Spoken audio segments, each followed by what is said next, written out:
A yellow bulldozer smashed through the mill gate at 6:47 a.m. The shriek of splintering oak rolled across the valley. The driver angled toward the curing shed where Patrick O'Connell's 200,000 board feet of white oak lay stacked, decades of work. From a ridge above the mill, Donna Hartwell watched the bulldozer lunge into the timber stacks, a tight smile on her face. Patrick, it's Earl. The mill. Someone's tearing it down. A bulldozer. He left the graveside before the service ended, his suit jacket still buttoned, and drove like fury. When Patrick skidded to a stop, the mill was gone. Splintered beams and sawdust filled the air like smoke. Morning, Patrick. Your little hobby woke me up one too many times, so I fixed it. Donna, you don't understand what you've done. I understand perfectly. No more noise, no more truck traffic. The neighborhood is free. Before Patrick could answer, a news van pulled through the shattered gate. Linda Cho climbed out, microphone ready.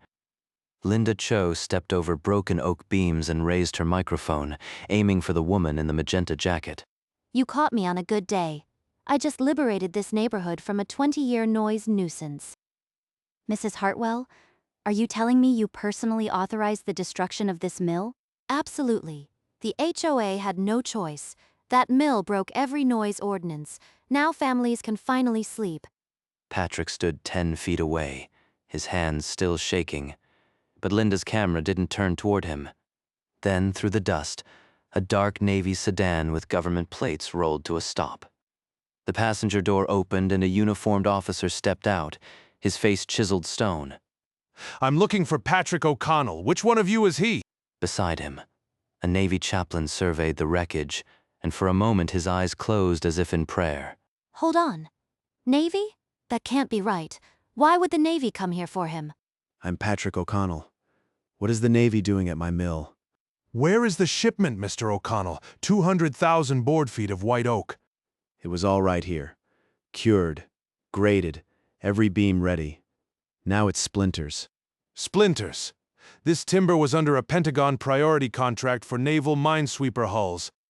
Pentagon? Minesweeper hulls? I was just stopping a noise complaint. Commander Davis opened a Navy contract. The signature lines still blank, but the Pentagon's seal heavy on the page. Those beams were going to protect our sailors. Our country counted on this timber. Nobody told me about any Navy contract. The HOA only knew about the noise. Donna, you never asked. You never came to my door. You just bulldozed decades of work.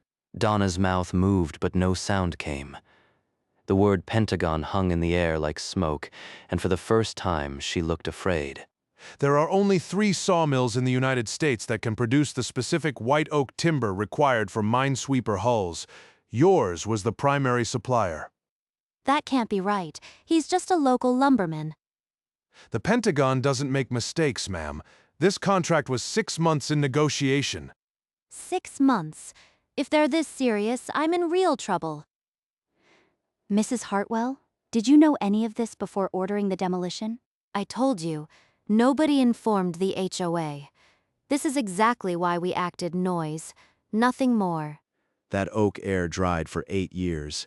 It was mill spec, every inch. Now it's matchsticks. You've compromised the construction timeline for a new class of minesweepers. National security is damaged. This just went from a nuisance dispute to a federal crisis. Donna's hands began to shake. The camera zoomed in. Within 10 minutes, 2 black SUVs pulled up. Federal agents in dark suits emerged, led by Agent Morales. I'm Agent Morales, NCIS and Defense Criminal Investigative Service. This location is now a federal crime scene. A crime scene? That's absurd. I'm leaving. My lawyer will hear about this. Agent Morales stepped into her path, an immovable line. Mrs. Hartwell, you're not going anywhere until we complete our initial assessment. Sit down. Interfering with a federal investigation carries its own penalties. I'd advise cooperating. Mr. O'Connell, do you have documentation of the Navy contract and the timber sourcing? I have everything. The contract, mill certifications, and the provenance of every log. It's all in my truck. The folder was thick with shipyard correspondence, curing logs, and a flagged manifest detailing the white oak's origin. We'll need all of this, and we'll be examining every splinter of that destroyed timber. Agent Morales knelt in the sawdust and lifted a broken beam end. The grain was impossibly tight, aged centuries. This wood is not just white oak. There is a stamp embedded, a date, 1797. Patrick froze. That date meant more than any Pentagon contract. Let me see that. He rubbed the soot from the stamp. A faded anchor and the numerals sat like an accusation. I know that mark. It is the Naval Historical Reserve stamp. This timber came from a warship restoration. Which restoration? This could change the entire scope of the crime. Not yet. They cannot understand yet. Not until I know how much of our history she destroyed.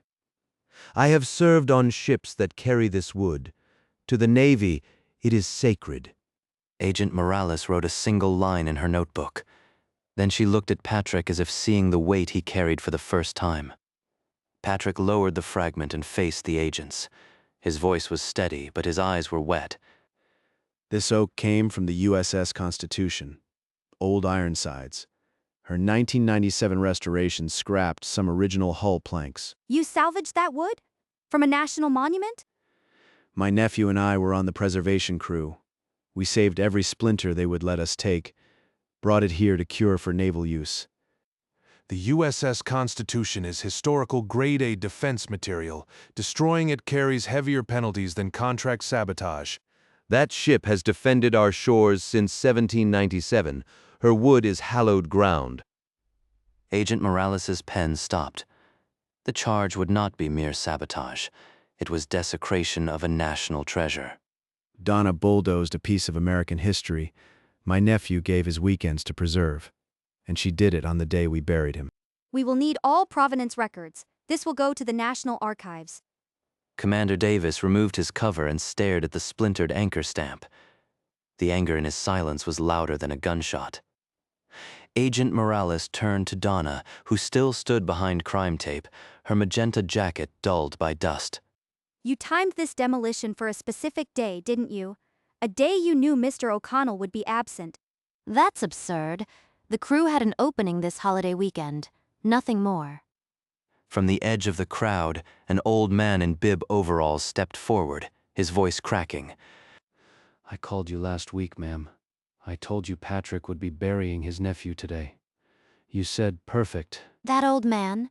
Did he record that call? No, that can't be proven. Several neighbors murmured agreement. They had heard Donna complain about the mill's schedule, not its noise. We have phone records placing you in contact with the demolition contractor the morning the funeral was announced. This is a witch hunt. I was preventing a nuisance. The HOA had every right. Onlookers who once sided with her now crossed their arms. The camera caught every lie. Mrs. Hartwell, you are being charged with defense procurement sabotage under 18 U.S.C. 2151. The penalty includes federal prison time. Prison? No. The board approved this. It was a collective decision. I just carried out the vote. 3 HOA board members, faces pale, stepped back as if she were contagious. One of them, a man in a polo shirt, raised his hands. We never voted on demolition. She told us it was a routine noise abatement. We never saw Navy documents. Liar! You all knew. Do not let them pin this on me alone. Agent Morales signaled. 2 agents moved forward, hands behind their backs. Donna Hartwell, you are under arrest. You have the right to remain silent. Silence. That is what she gave my nephew. But I will not be silent now. The news camera followed Donna to the federal SUV. HOA board members huddled, whispering about their own liability. At a folding table among the wreckage, Agent Morales placed Patrick's provenance binder beside the stamped oak. The documentation matched. Mr. O'Connell, these records tie this timber directly to the 1997 USS Constitution restoration. You salvaged it from the shipyard? Every log. My nephew cataloged each one. His handwriting is in that binder. The binder held permits, a chain of custody log, and a photo of a young man with the original hull planks. This is not just a contract breach. You're saying irreplaceable historical artifacts were destroyed? Under 10 U.S.C. 2805, the destruction of historical military property is a separate federal crime. We'll be adding that charge. Within hours, the anchor stamp image appeared on every national feed. We're at the O'Connell Sawmill, where a HOA chair allegedly leveled timber from the USS Constitution. Stay with us. If any news outlet wants the provenance, I'll release it. Let the country see what she destroyed. Headlines across the nation read, HOA chair bulldozes old Ironsides. Donna Hartwell's mugshot went viral. The next morning, the Pentagon released a statement. The Navy would seek maximum penalties. The contract was irreplaceable. We're pushing for federal prosecution, Patrick, but the HOA's insurance is offering a settlement to close the civil side quickly. Donna's attorney, a man with a silk tie and hurried voice, presented the terms. $1.2 million, Mr. O'Connell. Sign a non-disclosure agreement, and you walk away clean. No prison for Mrs. Hartwell. You want me to take money and let her walk away after she destroyed my nephew's work? Patrick, the Navy will back whatever decision you make, but understand, a trial could take years. Years. My nephew never got years. I can hold out.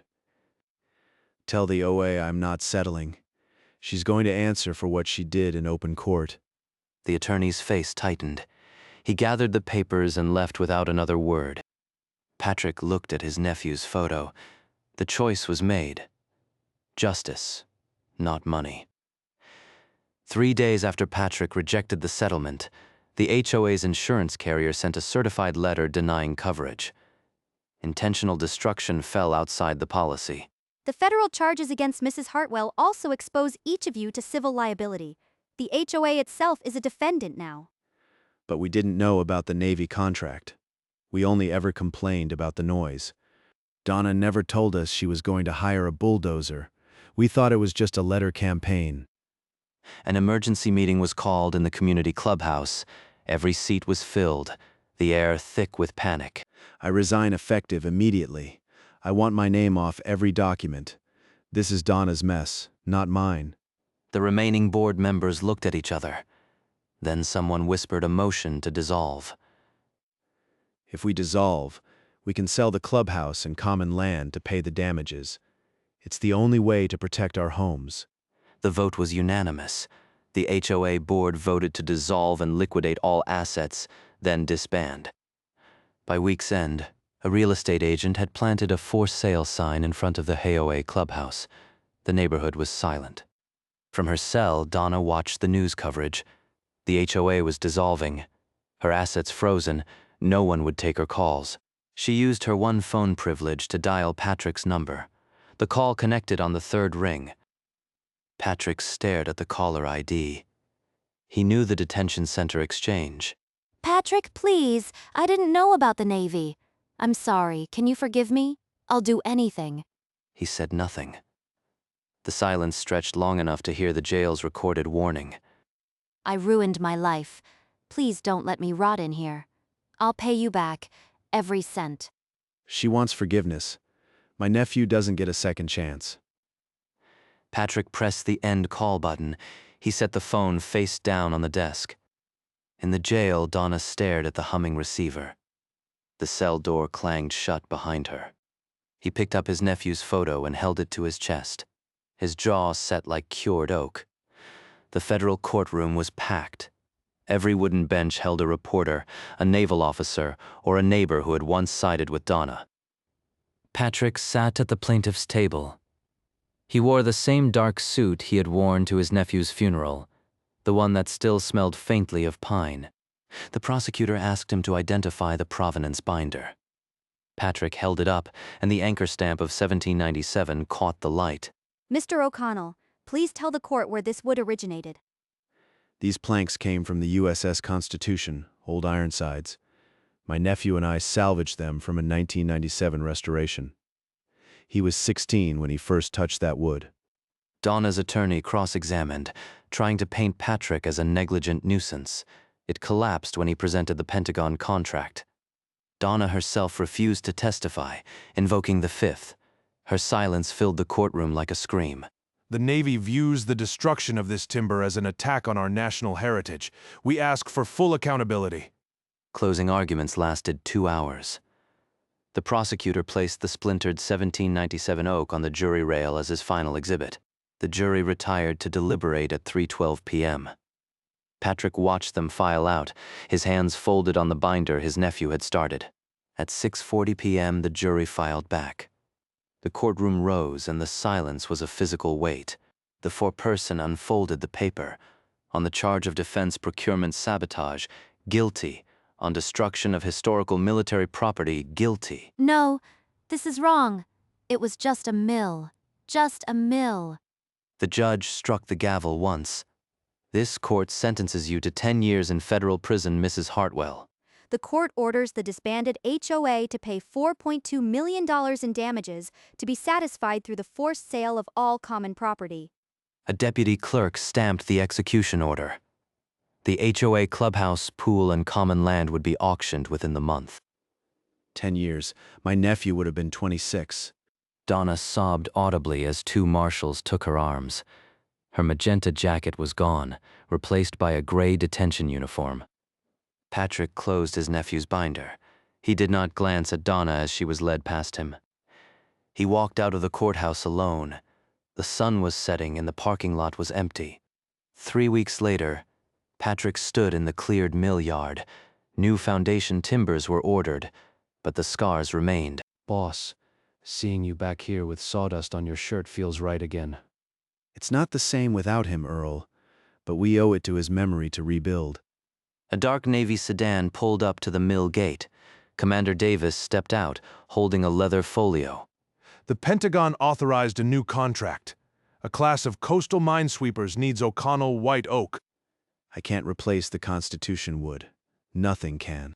They're not asking for that. They're asking for the quality your name stands for. Patrick took the pen. He stared at his nephew's name in the provenance binder beside the new contract. Then he signed. The ink was blue, the same shade his nephew used in his logbook. Outside, the first truck of new white oak arrived. Jenkins guided it in, and Patrick took a deep breath. The new oak logs rolled off the flatbed, their grain tight and pale. Jenkins chalked the first beam for the saw. This one's cleaner than anything we had last year, Patrick. Your nephew would have loved the grain on this. Let's set one aside, Earl. The first one, I want his name on it. Patrick took a chisel and a mallet from his old toolbox, the one his grandfather had carried. He carved the letters slowly into the end grain. Liam O'Connell.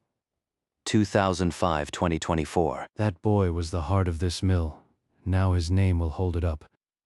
Patrick set the beam upright near the saw. It would not be shipped. It would stay as the mill's backbone. Now we mill. The great blades spun to life. The first log advanced, and the mill began its deep, steady hum. Sawdust caught the morning light and settled on the carved name like a blessing. 2 years later, the O'Connell sawmill yard was dressed in navy bunting.